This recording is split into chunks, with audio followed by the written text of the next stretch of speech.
président de la République à l'occasion du centenaire de l'armistice de 1918, 11 novembre 2018. Un siècle que l'armistice du 11 novembre 1918 est venu mettre un terme au combat fratricide de la Première Guerre mondiale. À cet affrontement interminable, nation contre nation, peuple contre peuple, avec ses tranchées pleines de boue, de sang et de larmes, ces orages de feu et d'acier qui grondaient par tous les temps et déchiraient les ciels les plus calmes, ces champs de bataille éventrés et la mort omniprésente. Le 11 novembre 1918, un grand soupir de soulagement traverse la France.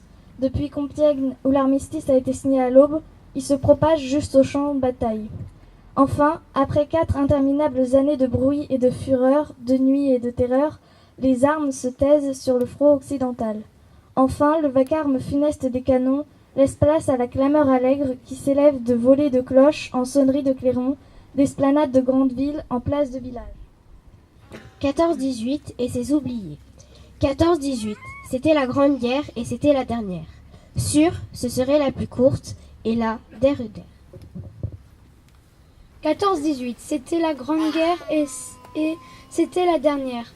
Du moins, ils en étaient sûrs, et pourquoi le taire? Le pays attaqué, blessé, criait vengeance. Ils sont partis pleins de courage et d'espérance. Il peut paraître indécent, au moment où l'on évoque des milliers de soldats tués ou mutilés, d'avoir une pensée pour tous ces animaux que la guerre a entraînés dans son sillage. On pense aux animaux directement engagés en première ligne. Chacun de nous a en mémoire le sacrifice de 1 400 000 soldats lors de la Grande Guerre, mais sait-on que le total des pertes équines atteignit le chiffre de 1 140 000 chevaux. La France compte 3 500 000 chevaux et seulement 170 véhicules automobiles dans l'armée française. Tous les chevaux, mulets et ânes sont réquisitionnés. Pour l'état-major, le plus important était d'aller vite. La guerre, selon eux, serait courte et gagnée. Une journée pouvait être décisive. Les chevaux ont été mis dans des conditions difficiles, ce qui explique en partie les énormes pertes des 3 premiers mois, où 130 000 chevaux meurent. Joffre n'avait pas la culture du ménagement du cheval.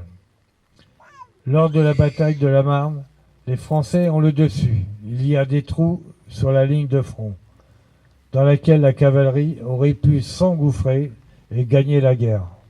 Mais physiquement épuisée, elle n'y parvient pas, car elle ne dispose pas de bons chevaux frais. Joffre a alors sanctionné les généraux de la cavalerie, parce qu'ils n'avaient pas répondu à toutes ses attentes. Cette erreur a coûté 4 années de guerre et d'horreur. Certains pigeons encore vivants qui reçurent la médaille de guerre méritée, les chevaux, eux, rien. Avec ce texte, une autre vision des oubliés de la Grande Guerre. Il y a 100 ans, à la 11e heure du 11e jour, du 11e mois de l'année, résonnaient dans toutes les villes et les villages de France les cloches qui annonçaient la fin de la Première Guerre mondiale, parfois qualifiée de totale, qui atteint une échelle, une intensité inconnue jusqu'alors.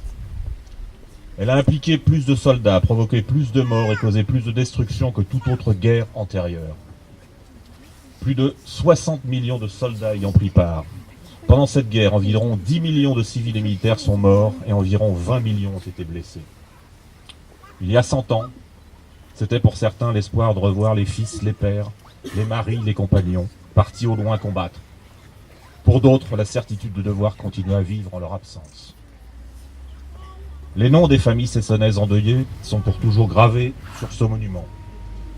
Ces hommes, jeunes pour la plupart, font partie intégrante de l'histoire de notre ville, de notre histoire. Nous passons souvent devant ce monument, sans nous arrêter. Il est important de se souvenir ici de ceux qui ont donné leur vie pour la patrie. Il est important que leurs noms sortent de l'anonymat, afin que chacun puisse entendre qui s'est sacrifié pour conserver notre liberté.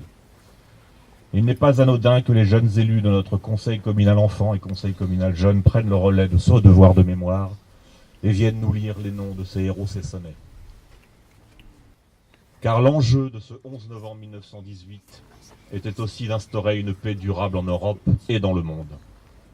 L'avenir nous montrera hélas que les séquelles de ce conflit étaient tellement profondes que les graines d'un nouveau conflit allaient germer pour ensuite déferler une nouvelle fois sur le monde. La der des der portait mal son nom. L'amitié et les échanges entre les peuples est le ciment de cette paix durable. Mettons toute notre énergie à partager ces valeurs communes et faisons en sorte que les générations futures continuent à porter cette lumière de paix et d'espoir. Vive la République, vive la France, vive l'Europe.